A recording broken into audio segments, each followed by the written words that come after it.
Mesdames et messieurs, c'est un très grand plaisir de prendre la parole après le membre du gouvernement qui vient de nous rejoindre dans son dernier propos pour dire préservons la planète. N'est-ce pas là la motion que nous défendons, qu'il faut la rappeler ici? Cette chambre soutient qu'il est injuste d'obliger les pays en développement à conserver leurs ressources alors que les pays développés ont utilisé leurs ressources pour se développer. Nous sommes pour la préservation et la conservation de nos ressources naturelles. Ce gouvernement a des ailes nationalistes ou soit des développements pour promulguer, satisfaire les besoins de sa population, oublie qu'au-delà des frontières d'un pays comme de sa population auquel il compte gouverner, il y a l'humanité. Les ressources environnementales appartiennent à l'humanité, n'est-ce pas? Il s'agit de l'avenir et de la préservation de la planète. Qui de mieux que nous aujourd'hui pouvons donner des leçons au monde à travers nos différentes ressources et développer les différents pays que nous avons en conservant et en préservant nos ressources naturelles. Le premier intervenant du gouvernement l'a si bien dit que les ressources naturelles sont l'un des domaines à privilégier pour le développement de nos pays. N'est-ce pas là clair, quelqu'un qui dit que c'est l'un? C'est pour dire qu'ailleurs, il y a meilleure solution, il faut les garder tout en préservant ces ressources naturelles. Mesdames et messieurs, au-delà de ça, notre première intervenante a privilégié le développement durable. C'est là toute notre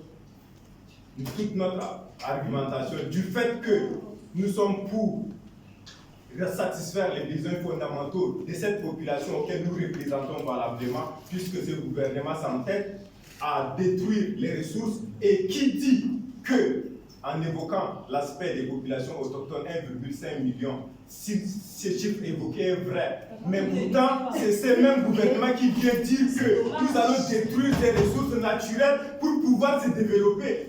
La cause, ça paraît dingue pour un gouvernement qui vise à satisfaire pour autant les besoins de sa population et pour autant détruire des ressources qui favorisent le maintien de cette population. Deuxième argument, n'est-ce pas, ce sont les pays développés. Ce gouvernement largue bien qu'il ne dispose pas de moyens. Nous sommes donc dans des pays moins avancés.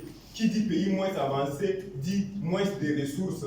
Et n'est-ce pas nous qui sommes les plus affectés par les effets du changement climatique auxquels nous n'avons pas assez contribué à ces effets-là?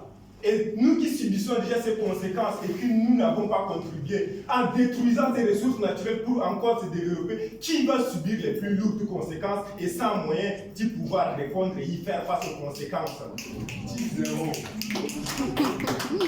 Et ce gouvernement argue et qui dit que ce sont les institutions comme l'ONU qui obligent les pays. Si ce gouvernement qui nous représente à l'ONU n'argue pas sa souveraineté, est-ce nous l'opposition de prendre ce gouvernement et donc représenter valablement ces pays? Ce gouvernement nous a traités de vendeurs, de tueurs.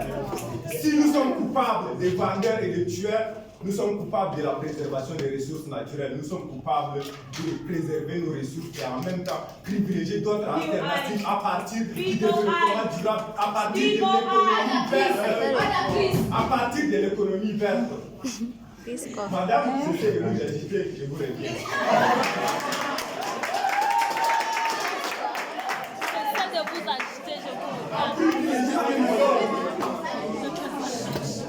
En privilégiant un modèle à partir, par exemple, du développement durable et de l'économie verte, nous assurerons pour ces pays une agriculture biologique, le recyclage, le modèle de certification forestière afin que ces forêts ne soient pas détruites et nous allons favoriser l'écotourisme. Car oui, les exemples sont nombreux des modèles qui se sont développés non pas à partir de leurs ressources naturelles. Singapour, la Suède, le Danemark, ce sont là des pays qui se sont développés sans pour autant détruire leurs ressources naturelles. Le Costa Rica a développé un très grand modèle de développement en préservant ses forêts naturelles et ses ressources et en favorisant l'écotourisme. Je vous prends.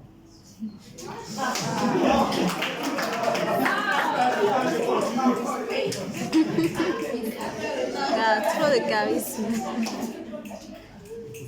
Mesdames et messieurs, à partir de cette motion, comprenons que nous, nous sommes plutôt pour le bien de nos populations, le bien présent de cette population et le bien à venir de cette population. Puisque ce gouvernement dit que nous sommes obligés.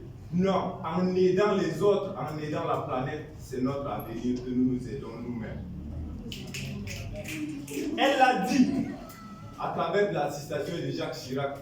Notre case brûle, mais nous regardons ailleurs. C'est ici que ça brûle, à partir de chez eux qui veulent diriger nos réseaux.